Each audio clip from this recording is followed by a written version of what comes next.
So Ryan, we've talked a lot about the critical elements of protein and fat in Cervid Complete. We take a much different route to get to 18% protein and 7% fat than what the national brands do to get to maybe an 18 and 2 or 20 and 1.5% fat pellet.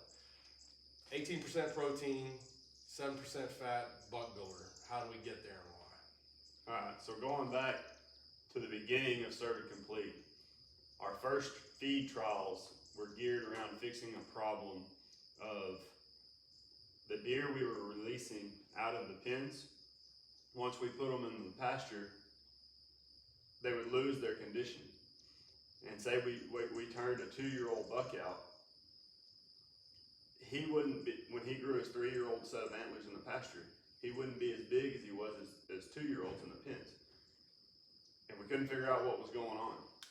And we kind of come to figure out that our feed program is the reason that was happening.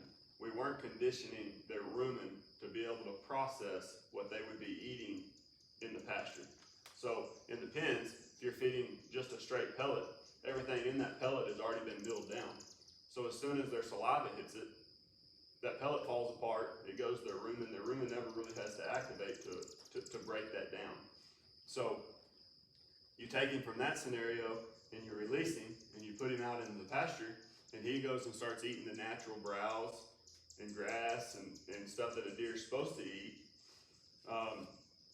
The rumen is like, what do I do with this? I don't know how to absorb the nutrients out of that, and a lot of it just passes out the back end.